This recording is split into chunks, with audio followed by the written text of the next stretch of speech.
the 3 puññakiriyavatthu. Does anyone know which 3 they are? Anyone know any one of them? Yeah? Generosity, that's the first one. Dana, or generosity. This is the first of the 3 puññakiriyavatthu. Any others? Keeping the precepts and meditation, okay? And in fact, these form the basis of most of the activities which we do when we come to the temple. Because when we come to a temple or when we come for training, then this is what we want to collect up for ourselves.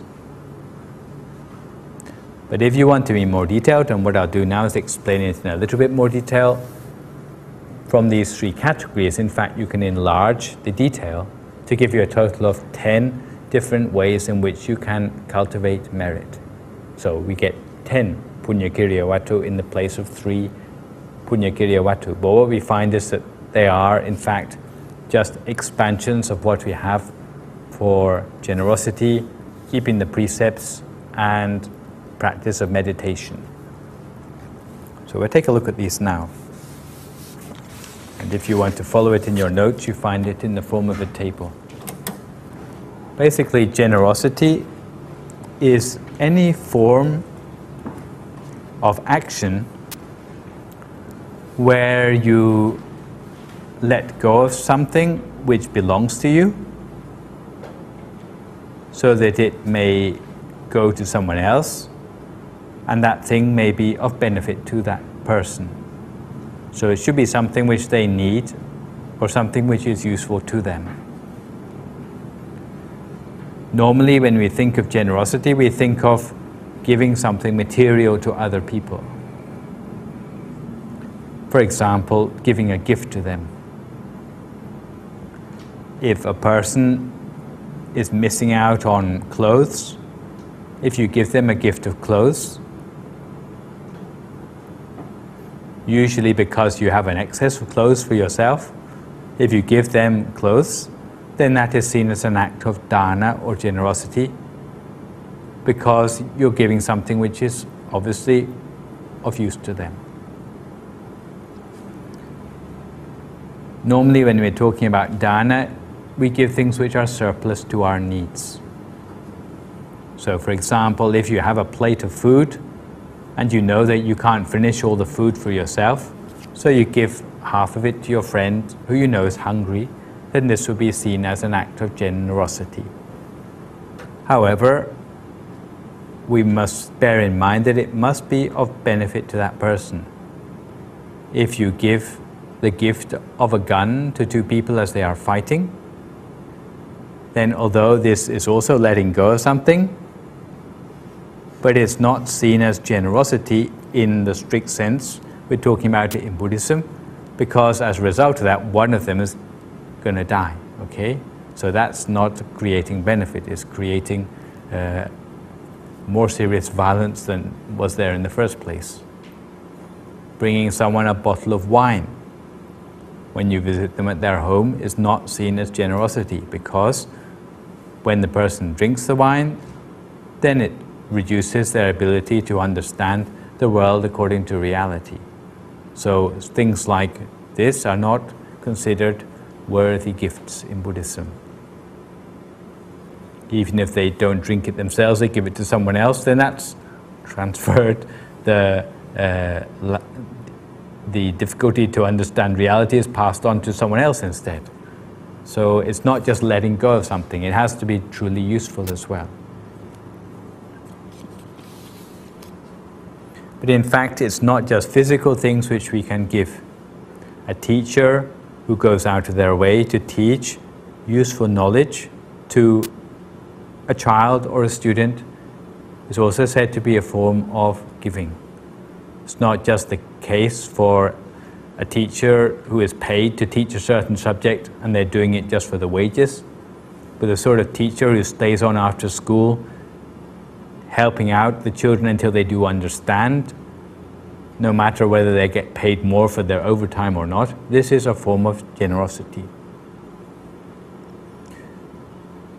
giving Dhamma knowledge, as I'm doing by giving a talk to explain, to elucidate aspects of spiritual knowledge, not just vocational knowledge for how to earn your living, but how you can better lead your life, for example. This is also known as a form of generosity, but it's called the gift of Dhamma, or the gift of Dhamma knowledge. One thing which is often harder to give than a physical object is the ability to be able to let go of certain negative emotions which you may have towards another person. For example, if you have a grudge towards someone else, you are carrying around this grudge with you. If you're able to forgive that person, well, the roots of the English word already tell you that it's a form of giving too. It's a form of generosity, that you can let go of that negative emotion which you have for the person. If you can do that, you can show your humility in this way, then it's said to also be a form of generosity. You don't need to spend any money at all, but yes, you can cultivate merit of generosity as a result of forgiving people. It said that even smiling at people is a form of generosity in a way. You can make their day by smiling at them. But also within the category of generosity, we have other forms of good behaviors which have a similar sort of effect. Being humble is also said to be a form of generosity. Humility normally means that you don't look down on people, no matter how disadvantaged they may be, even though they may be less knowledgeable than you, even though they may be of a lower social status than you. If you're not the sort of person who is arrogant, if you're not the sort of person who looks down on people simply because of who they are, then that is also, simply by an attitude, is a way of earning merit for yourself. And this is why you find in many Buddhist societies the ideal sort of character which people have is that of humility. They are not the sort of people who weigh the world down by their own weight. So they go gently in different places, they don't make enemies easily. This is a standard behavior of Buddhists, because even by such an attitude to the world, you earn merit every day which you are humble. So you're not boastful, you don't look down on people.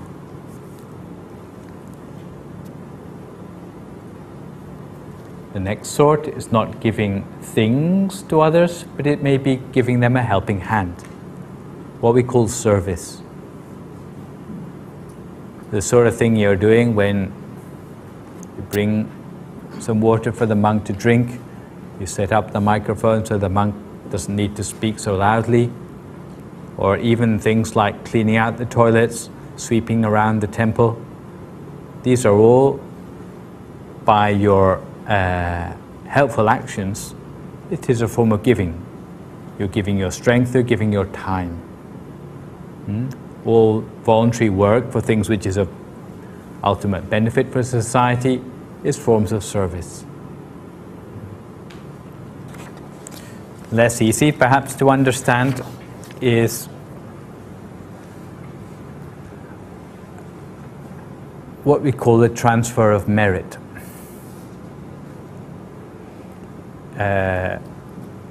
If we can store up a certain amount of energy in our mind through cultivating merit, maybe by one of the activities we already mentioned, if we are not the sort of person who wants to hang on to that energy, but is also willing to share that energy for the benefit of others, then this is also an additional form of merit. It's not that you collect up 100 merit points by sweeping the road and you want to keep it all for yourself. But if you mention that to others, oh, today I had the chance to sweep the road, and don't you feel glad about that as well? to have others rejoice in your merit, if you are open like that towards others, and they rejoice in your merit too, then it's as if you share the merit with others. And it's not that you lose half the merit and they get the other half, but in fact, the amount of merit you have is increased further. From 100, maybe it's 150, because of the fact that you are willing to share this merit with others. If you mention it to others, then that's a fairly sort of easy way of sharing merit to understand. But also, and more importantly, in Buddhist culture, we have the many ceremonies. We share the merit also for the departed. So when people, especially those who we value or we respect, pass away, we realize that after they're dead, their opportunity to cultivate merit for themselves is not possible or not nearly so easy anymore. So it's a Buddhist tradition that those who are still alive, if they are thinking about those who have passed away, instead of mourning them, instead of feeling sad about them, or instead of putting flowers on their grave, they try to do as many good deeds as possible, and then they make the wish that this merit be shared also for the benefit of those departed ones. And that adds to your merit actually, but it's also good for those who have departed who have merit to top up their merit, which may be running down in their afterlife destination. So when you see people pouring water in the Buddhist ceremonies, in fact it's not just pouring water which they're doing, but they're using that as a symbol for the merit in their mind, which is flowing towards where their loved ones may be in another afterlife destination. Okay. Just as you can transfer merit to others, you can also rejoice in the merit which other people have done, what we call anumodana. You may hear this a lot, even in Thai language, anumodana bun. This means that the other person appreciates the good deeds which you are doing and they want to share in them with you. They want to congratulate you that you are doing a good deed. This is in contrast to certain people who say, oh, they've made a bigger merit than I have, I'm not speaking to them anymore. There are certain people like this who have an element of envy or jealousy about what good deeds other people may do. When they see someone else get something better than themselves, they're not happy about it. Even if they see someone doing a good deed which is better than they could do, instead of feeling glad about it, glad for that person at least, they feel embarrassed, or they feel that it's one-upmanship.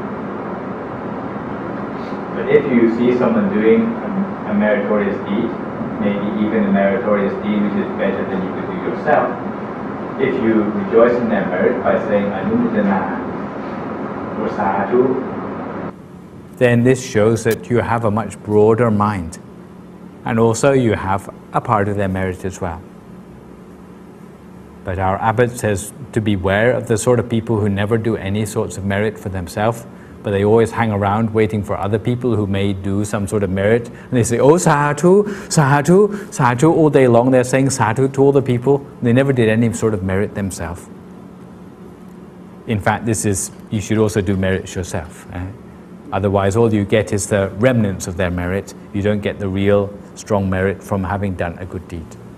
Okay? So for generosity, there are 5 different subcategories. Okay? The generosity to do with giving things, generosity from humility, generosity from helpfulness, generosity from sharing your merit with others, and generosity from rejoicing in the merit of others. Next we move on to the second main category of merits, which is keeping the precepts of what we call self-discipline. Keeping the precepts in Buddhism is not quite the same as keeping the 10 Commandments or whatever in other religions, Because precepts are called rules of training. They're called rules of training because it is accepted in the beginning that we are not perfect in our ability to keep them, but it's something which we aim for. You may try not to kill any living being, but you may, before you realize it, have slapped a mosquito dead because you haven't quite realized yet that, oh, I'm supposed to be keeping the precepts.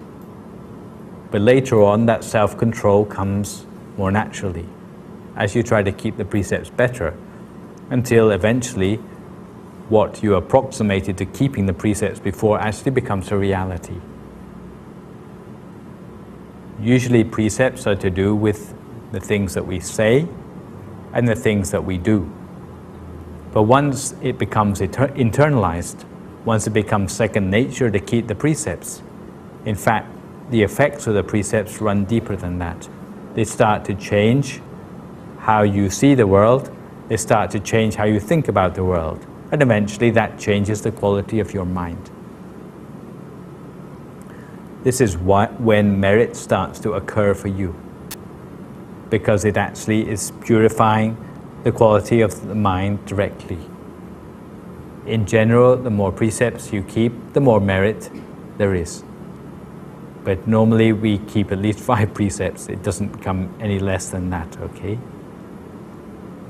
So keeping the 8 precepts as we're doing at the moment, or moving up to 227 precepts as a monk, then the amount of merit gained becomes increasingly more. So you'd see that even by being a monk and keeping your precepts strictly, you get merit. No need to spend any money, okay? But you get merit the whole time, simply from the fact that you are maintaining your precepts strictly. And if you reflect on that, the purity which comes from keeping the precepts, then the merit is all the more.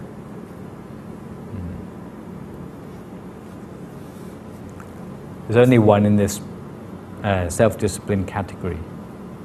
So we move on to the third major category, which is that of meditation, or bhavana.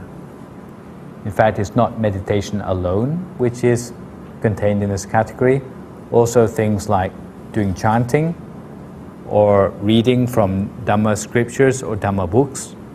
Anything which helps to increase your understanding of the Dhamma, either by meditation or by reading explanations of the Dhamma, by understanding what you're chanting, then these things will give rise to merit inside yourself.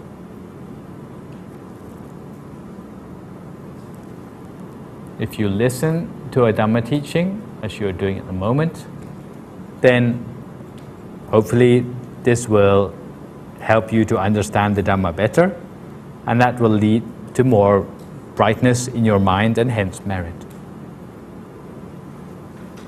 Not only listening to a Dhamma teaching, if you understand the Dhamma well enough to be able to explain it to others, then by explaining it, that is also a way of earning merit for yourself. Merit of giving a Dhamma teaching. And last but not least, there are 4 in this category. Straightening out your own views to be views which are according more with the reality of the world is also a form of gaining merit by meditation. This sort of thing normally refers to meditation at a high level, where you start to change your attitudes to the world as a result of your meditation experience. So for example, on a very simple, given a simple example, maybe from a person who was easily irritated in the past, as you meditate more, your character starts to change so that you become a person who is less easily irritated. You are more easygoing. This is an example of changes of your attitudes or changes of your views about the world. On a deeper level, it will be things like maybe before you weren't very confident about the way in which the law of karma worked. You weren't really sure whether doing good things would lead to good results or not. You weren't really sure that whether doing bad things led to bad results or not. But as you meditate more deeply, you see the connections between things more directly, more clearly, and your confidence in this increases. The 10 particular sorts of view which the Buddha singled out as being right view. You know any of these?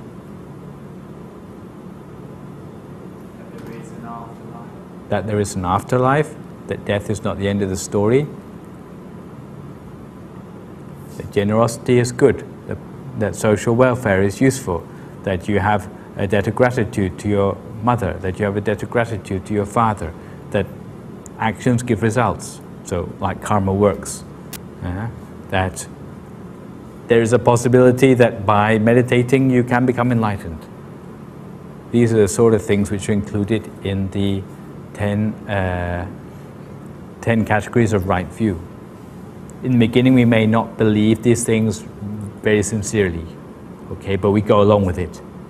But later, as we meditate more, we have more confidence in this as a result of our meditation.